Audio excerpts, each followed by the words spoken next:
We will start our discussion with the introduction about the disasters. So first, we need to define the disaster in specified language and specified words. So in 2005, Government of India enacted Disaster Management Act, and in this act, disaster is defined, and this is a very comprehensive, very detailed definition of the disaster. And this definition I will elaborate here. So as per Disaster Management Act 2005, disaster is defined as a catastrophe, mishap, calamity, or grave occurrence of any event in any area arising from natural or man-made causes. So this is very important. So disaster includes a natural disaster as well as man-made disaster, and it may be caused because of the accident or because of the negligence, and which can result in substantial loss of life or human suffering or damage and destruction of property or damage or destruction of environment, and further, and is of such a nature or magnitude so that it is beyond the coping capacity of the community of the affected area. So the when we will call it as a disaster when this occurrence of any event is beyond the coping capacity of the community. So this is a very broad definition of the disaster, and it encompasses all the prospects and aspects of the disaster. So how disasters are classified? As already mentioned, disasters are classified as natural disasters such as volcanic eruptions, earthquakes, flood, bushfires, etc. And another is a man-made disaster like wars, chemical oil spills, global warming, etc. How we define the disaster risk? So as a scientist or as an engineer, unless we measure the quantum or magnitude of the disaster, we cannot mitigate that disaster. So in order to quantify the disaster, there are three very important factors. So disaster risk is a function of three important factors. First is a hazard, second is a exposure condition, and third is a vulnerability. So what is a hazard? So hazard is a potentially destructive physical phenomenon. So this is known as a hazard. Like occurrence of an earthquake is a hazard. The occurrence of a flood is also a hazard. Then what are the exposure condition? Exposure condition means the location or attributes and value of the asset that are important to the communities. So if there is a hazard, for example, if there is a flood hazard, and if a city is exposed on the downstream side of a dam, then it is exposed to the flood hazard. And for example, if people ecology or infrastructure is situated very close to the hazard, then we can have a exposure condition. What is a vulnerability? Vulnerability is a likelihood that any given asset will be damaged or destroyed or affected when it is exposed to the hazard. So vulnerability is a probability or likelihood of occurrence of that event.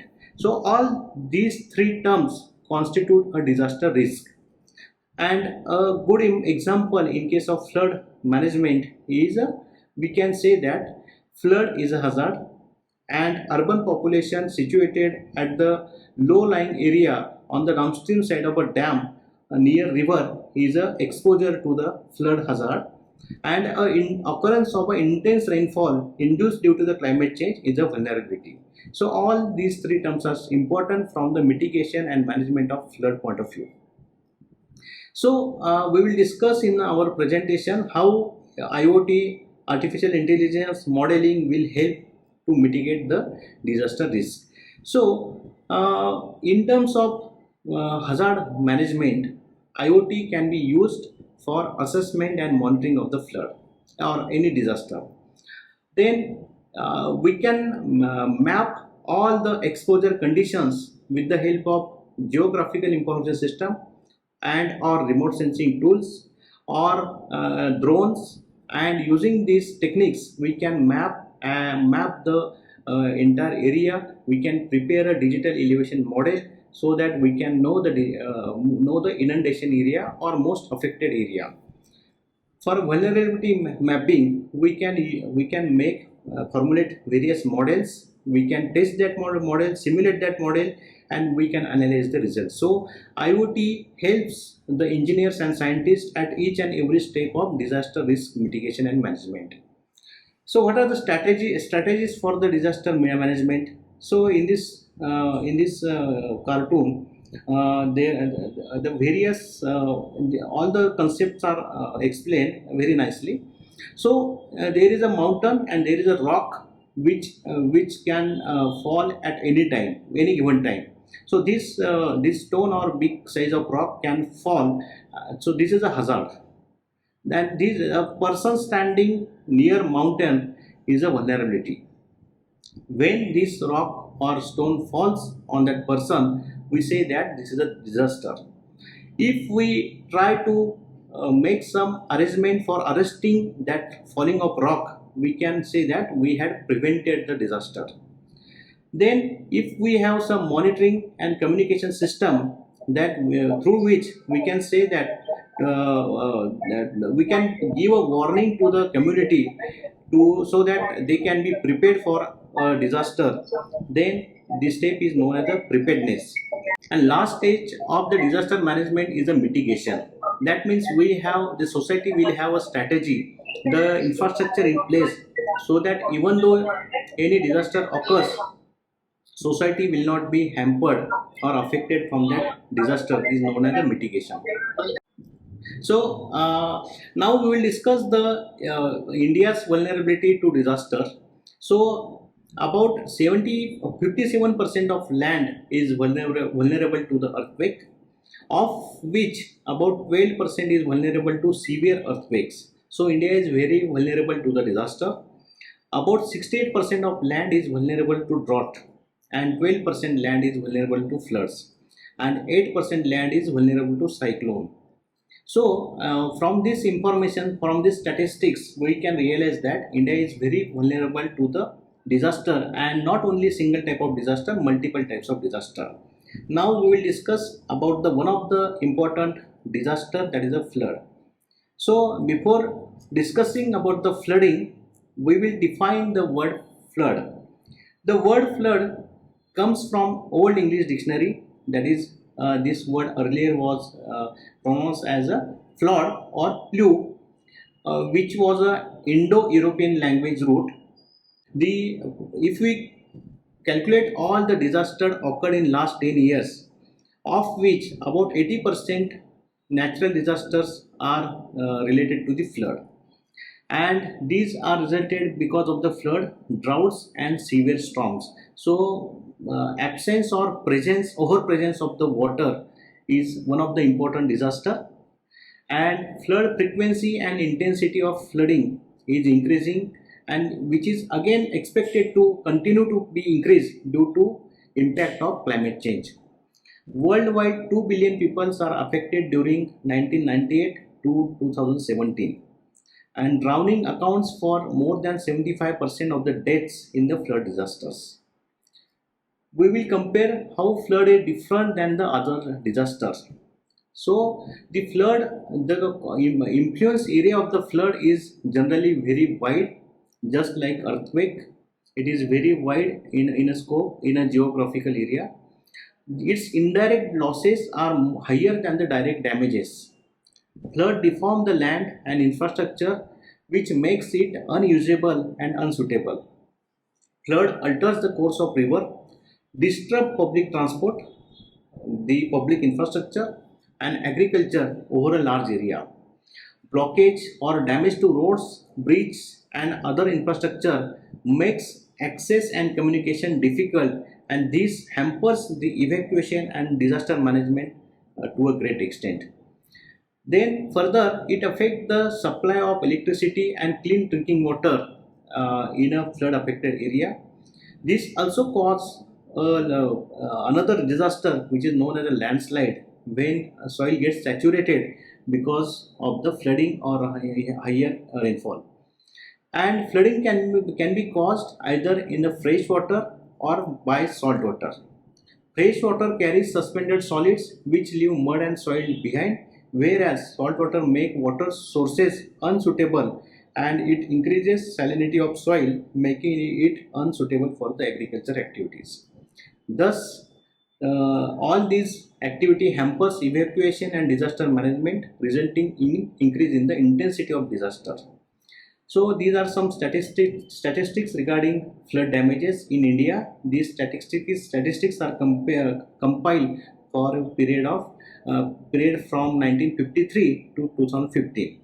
So till date, till 2015, about 442 million hectare area was affected because of flood, and maximum damage occurred in 1978, and in that year about 18 million hectare area was affected because of flood.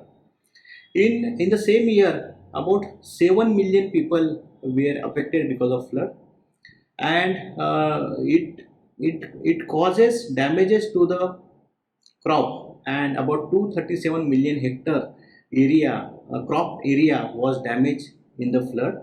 And in 2005, maximum crop area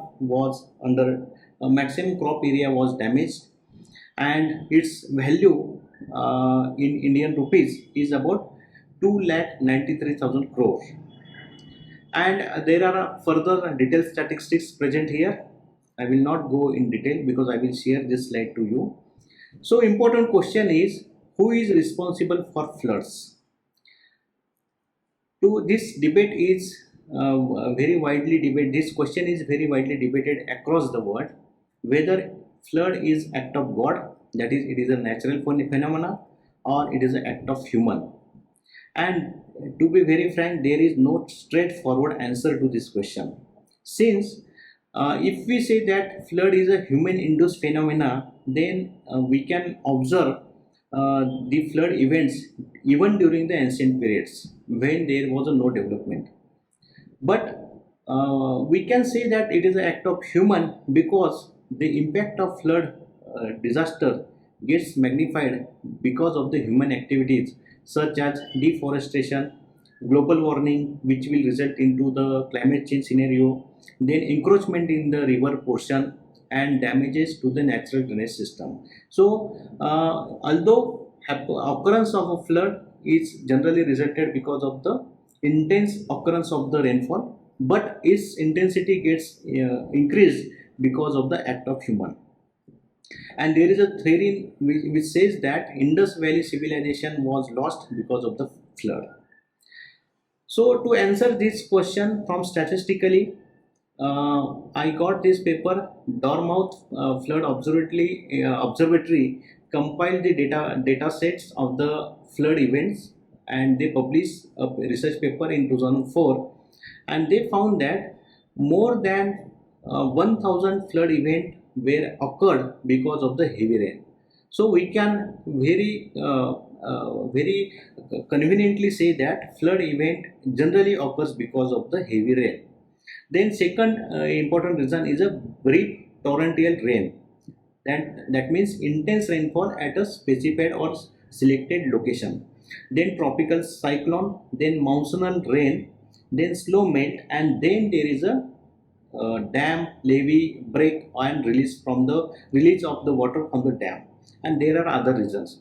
So generally we can say that the flood is a natural phenomena, but its impact is improvised or increased because of the man-made activities.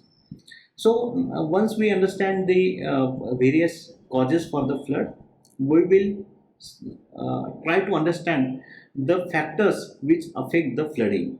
So most important factor is the inflow conditions, and second factor is a flow constraint. So what is the inflow conditions? First important condition is a heavy rain. Occurrence of the heavy rain is a basic cause of flood. Ice melt in a Himalayan region is also important cause of flood. Then landslide, tsunami, and dam break are the cause. These causes the high inflow discharge. If capacity of river is quite enough to accommodate this discharge, then there will be no flooding. But many times what happen, because of the encroachment in the rivers and change topography of the river drainage system, there are obstructions to the flowing water. So river characteristics, low lying area, encroachment in the river and sedimentation are the factors which causes obstruction to the flow. So these are important factors. If we compile the data sets from 1970 and 2011 till from 1970 to 2011, we will find that about more than 60 flood event occurred in India, and there are many countries where such events were occurred.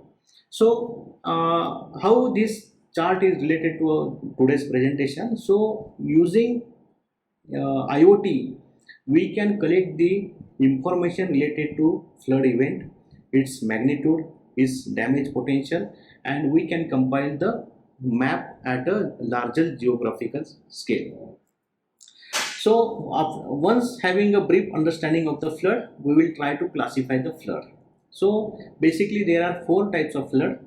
First is the river floods, second is the sustained rainfall floods, third is the coastal flood, and last is the flash flood.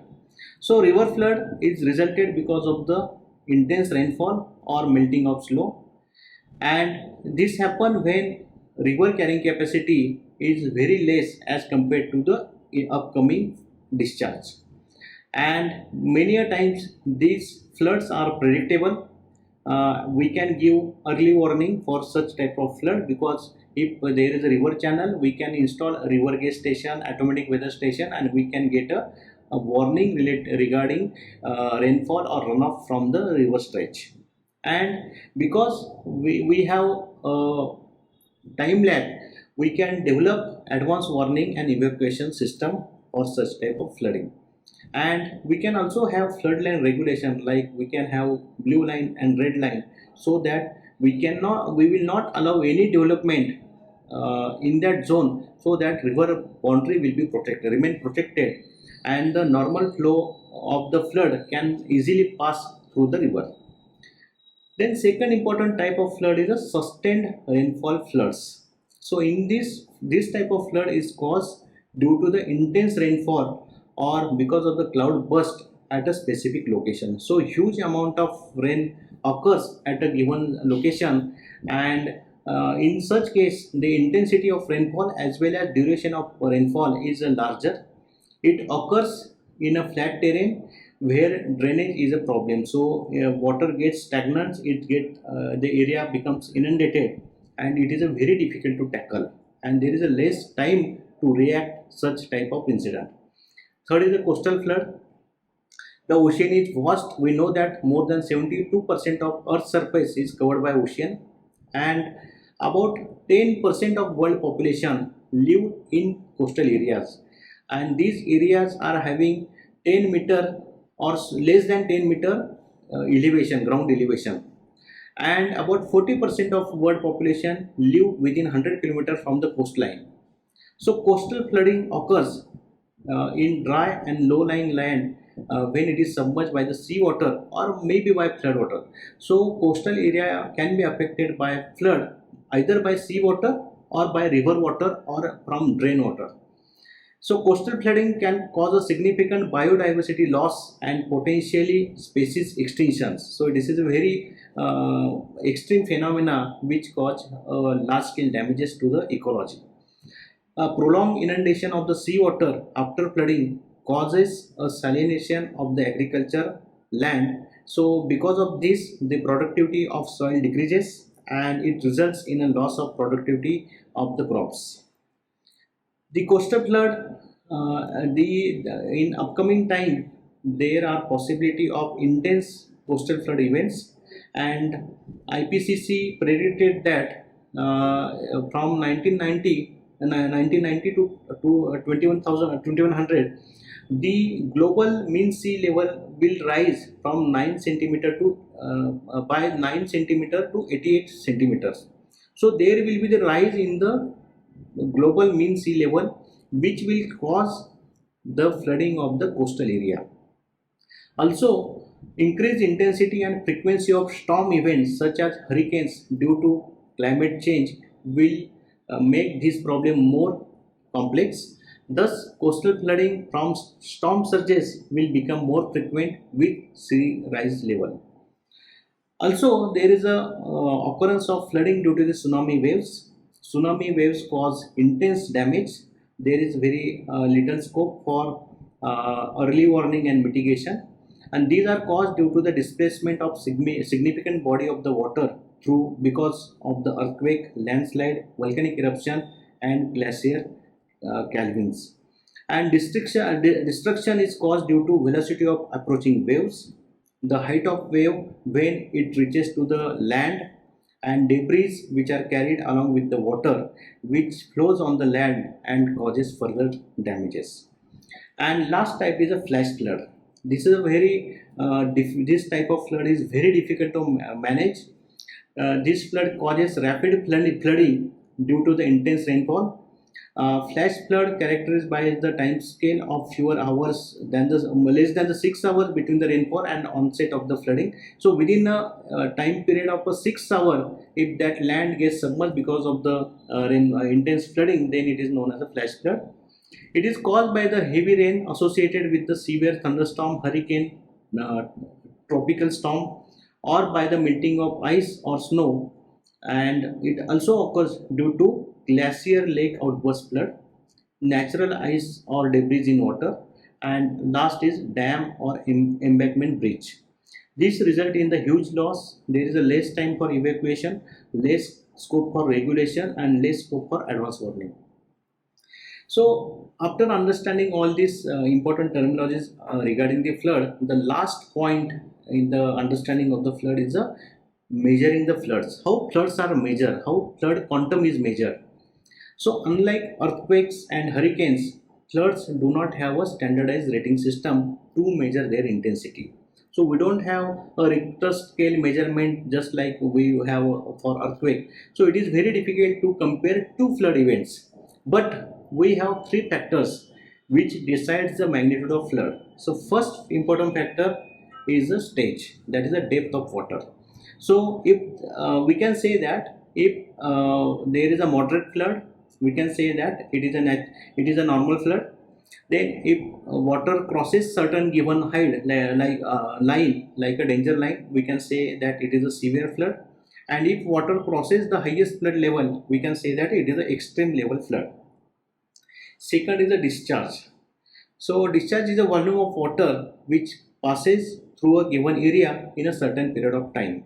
So using discharge as a measure of flood, we can classify various type of flood. And last is the area inundated. So the area which gets submerged below water, in terms of hectare or kilometer square, can be a parameter to compare the various floods. So stage, discharge, and inundated area can give some sense of severity of flood. And then floods are often classified based on the return period of the flood. So flood can be classified based on the recurrence interval, which is the probability of occurrence of flood in a specified years. So for example, in the as shown in this figure, there is a flood which can occur once in 20 years, once in 50 years, once in 100 years, and once in 200 years. So based on the return period, we can classify the floods. Larger the interval of return period, the bigger the flood and more will be the damages. And it is very difficult to construct an infrastructure for higher return period flood. So there is another classification of the flood given by the Dartmouth Flood Observatory. So they classified flood into three types. First class is a large flood events. So these flood event causes damages to the structures or agriculture land, which result into fatalities and has a 1 or 2 decades long reported interval since the last similar event. Means the return period of such type of event is about 10 to 20 years. Second is a class 1.5, that is very large events. So these events are having a return period of 100 years, and the causes damages to the large geographical region that is more than 5,000 square kilometer. And last category of flood is a class 2, that is an extreme event which has a recurrence interval more than 100 years. And this is a summary of the flood damages. There are three types of damages. First is the tangible direct losses, that is loss to the buildings, infrastructure, crops, and other losses. Then intangible indirect losses and intangible human and other losses. As I said, the intangible indirect losses are very high as compared to direct losses. For example, loss of life, loss of soil salinity, loss of soil productivity are the long-term losses which are very difficult to compensate. So flood damages occurs because of two factors. First is the standing water damages, and this is resulted because of the soaking or dissolution of the water, and because of this ground becomes very unstable and it becomes muddy. And second reason is second, it can cause a death by drowning. Then second is a rushing water damage. So water, when water is flowing, it has a velocity, it has a speed, and it crashes into the buildings, cars, and other things. And as per statistics, a 15 centimeter depth of water, fast moving water, can knock off us from our feet. And about 40 centimeter deep water can carry out most of the automobiles. And people often get killed when there is a rushing of water. So now we will discuss, we will move to the second part of our presentation, that is urban flooding. Why urban flooding is important? In 2008 was a landmark year in which the first time in the human history 50% of the world population lived in the urban area, and two-thirds of the world population falls in the low income and middle income nations. And it is estimated that by the year 2030 about 60% population will be urban. It is also estimated that by the year 2050 more than 70% population will be urban. Hence, urban flood will hamper more population in future, and that's why there is a need for mitigating adverse impact of the urban flooding. So, urban flood is a development challenge. This type of flood causes devastation, economic loss, and loss of life and living beings, and it causes impact on ecology. Due to urbanization and climate change, the risk of urban flooding gets increased. And there is a slight difference between the urban flooding as well as rural flooding. And in case of rural flooding, the flow of water gets obstructed because of the natural drainage system, because of the trees, en route inundation, the infiltration, the velocity of flowing water gets reduced and its discharge also gets reduced. But in case of urban flooding, because of the covered roofs and paved roads, the intensity of flood increases and it causes huge damage to the area. Both causes, that is urban flooding as well as rural flooding, causes damage to the life and property, but economic damages are much higher in case of urban area. The depletion of flood water in urban area takes time because of the construction activity and infrastructure. So drainage takes a lot of time. The population density in urban settlement is more, hence it is prone to more damages to the life. During development, most of the natural streams are buried, damaged, and disturbed, hence drainage becomes an issue. Many a times rainfall volume becomes runoff discharge, means whatever rainfall falls on the ground, the same quantum of runoff upsprings from that catchment area. In case of rural area, the quantum of runoff is about 50 to 75% of the rainfall. In case of urban areas, the flash flood occurs, and in case of breach of retaining wall, it causes more damages due to sudden inflow of water, and damages will be more in the slum area as there will be the poor protection infrastructure, and these people are vulnerable to the flood risk. So what are the factors which are impacting the urban flood? So in the urban area, most of the area is paved, like roads, paved footpaths, building, etc. That's why the infiltration of water into the ground is less. Then we have overcrowding. Then there is a unplanned urbanization. Then sometimes it results choking of drainage because of the poor solid waste management. Then filling of low-lying area to construct building and road, and over extraction of groundwater leading to subsidence. This is also one of the important cause of calamities in the urban calamities resulted because of the flooding, and lack of poor risk management activities.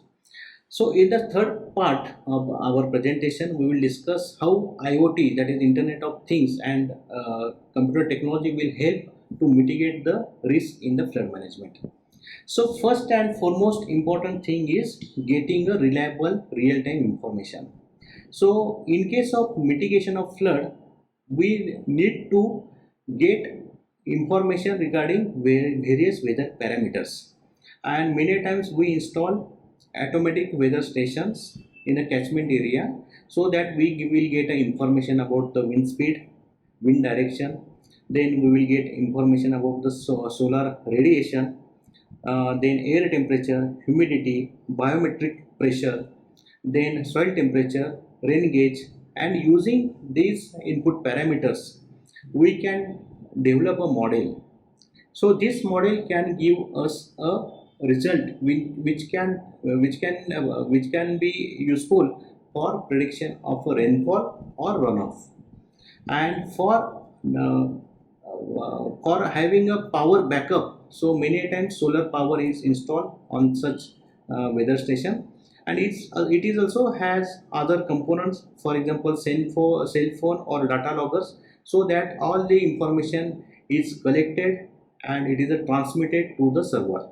So in many times there are data acquisition system which collect all the weather parameters at an interval of 15 minutes. So at every 15 minutes, the wind data, solar data, temperature data, rainfall data is collected and it is sent to server. So we will get data for every 15 minutes interval throughout the year. Then we also have dam level recorders. So using these dam level recorders, we can get a real-time water level in a dam. And once we have that water level, we can estimate the dam storage using content table. Then we also have a river level recorders.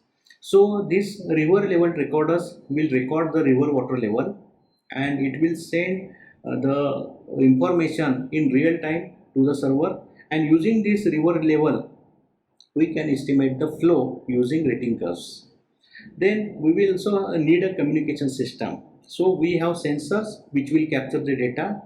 The data will be sent to the satellite or through telemetry and this data will be collected to a server. Then at a server end there will be a computer or a processor which will process the data based on the given basin, and using basin characteristics and input data we can develop a model, and using this model we can have a prediction. And once we get a prediction for the rainfall or runoff, we can disseminate this prediction to the community through website or through mobile application or through SMS. So the IoT will help the flood management from end to end, that is the collection of data, processing of data, storage of data, and dissemination of data. So at every level IoT is very helpful.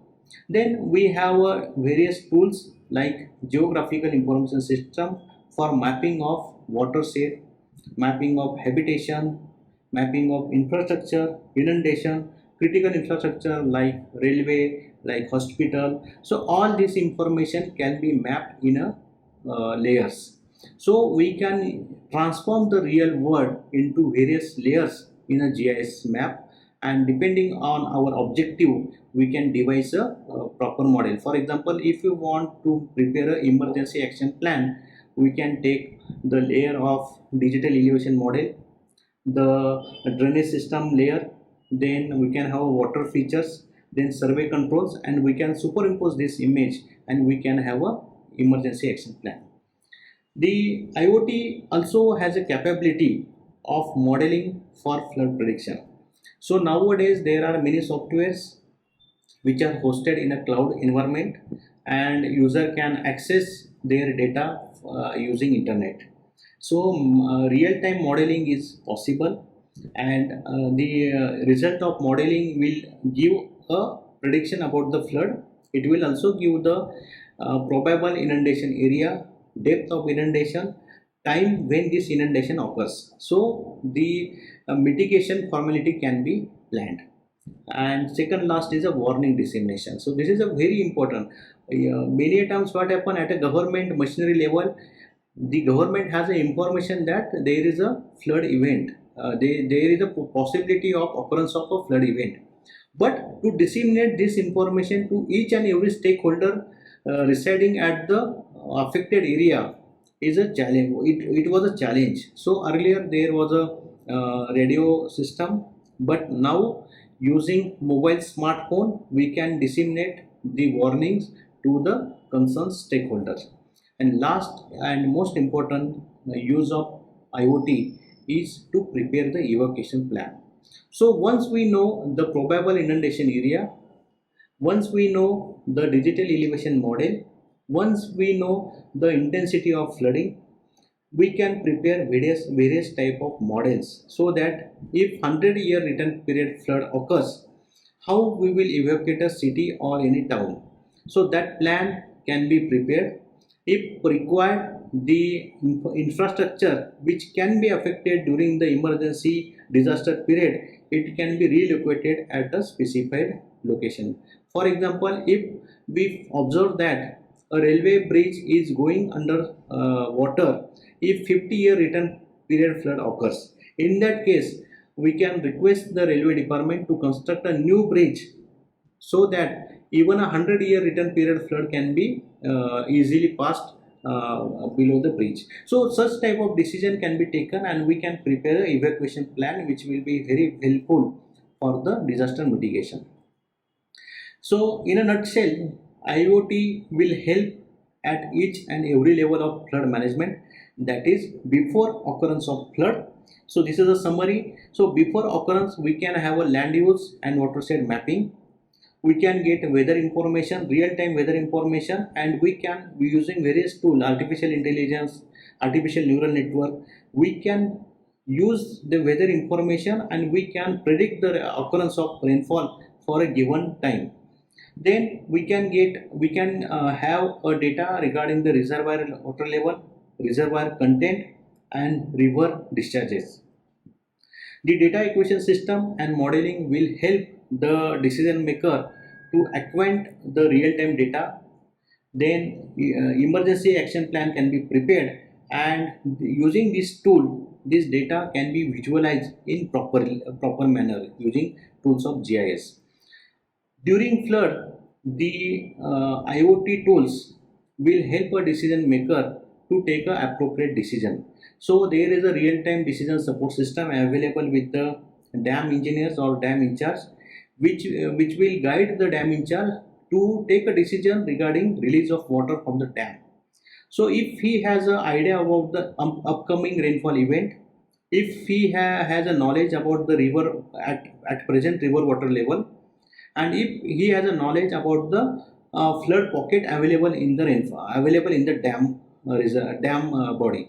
So using this information, he can take a decision whether to release a flood discharge from the dam or retard the releases from the dam.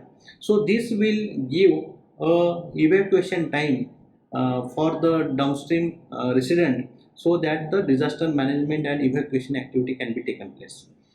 Then during flood, forecast and warnings can be given using IoT. Information broadcasting is possible. Two-way communication network, this is very important. Earlier communication was only one way, but now we have smartphone, we have mobile apps, we can customize the SMS, so that even end user can give his input or can validate the actual modeling, and thus making our model very close to the truth. And finally, we can, during flood event, we can prepare an evacuation plan. And last, after occurrence of flood, the IoT will help the management to assess the flood damage.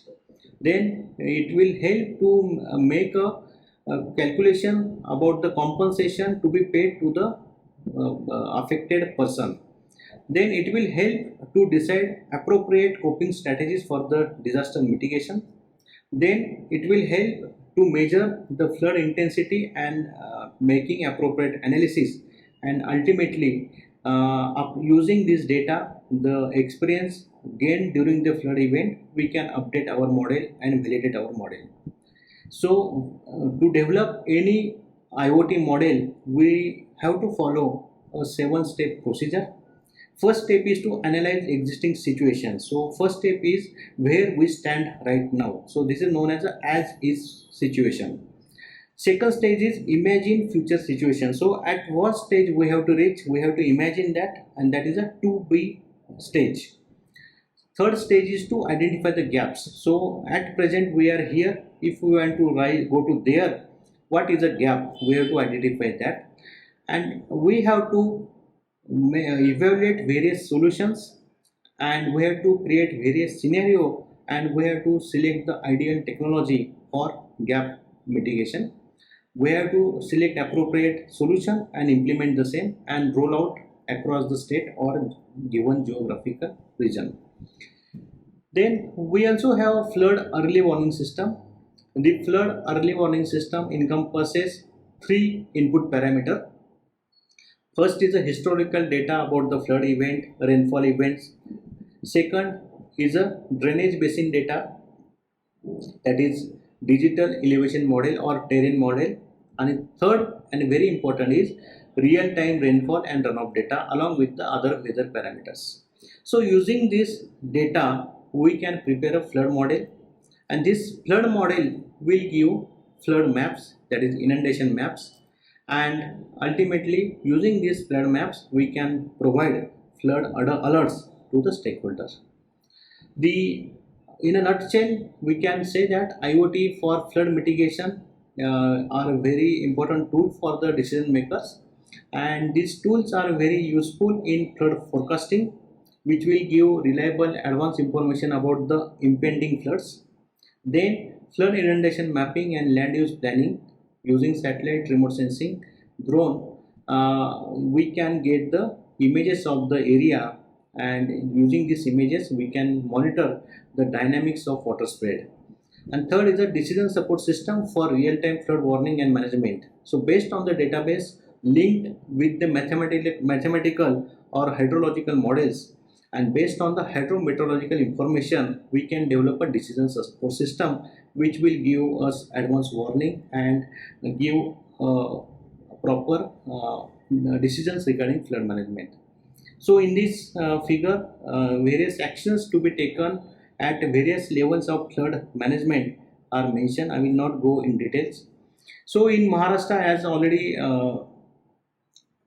Silva sir mentioned, that in Krishna and Bhima basin, we have developed a real-time decision support system in Krishna and Bhima basin. And in this real-time decision support system, we had mapped all the drainage network.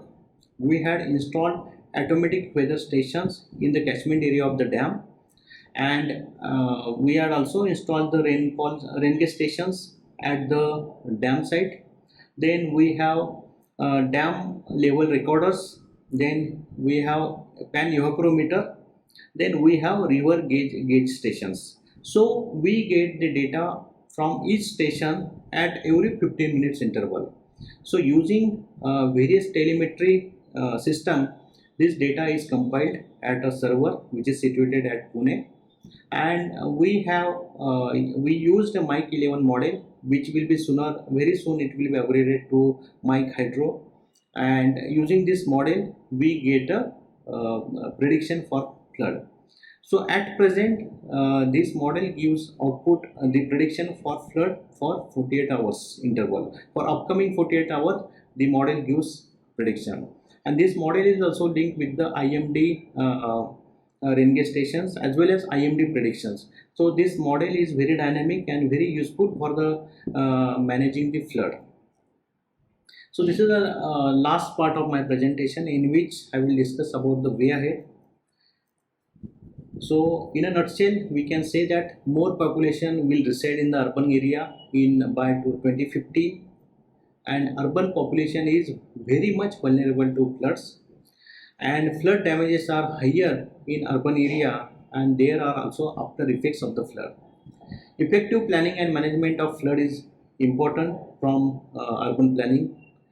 Flood lines shall be marked and regulated in order to avoid the encroachment in the river and drainage system. A relief flood warning system using tools of IoT and flood management plan, which along coupled with the data acquisition system and decision support system, shall be made mandatory, and the tools of IoT will help to prepare the same. The climate change will worsen the situation, hence utmost attention shall be given for the urban flooding management. Last, IoT will help planners to have data acquisition system and decision support system, which will help the flood management activities. That's all from my side. Thank you very much for patient listening. Thank you, sir.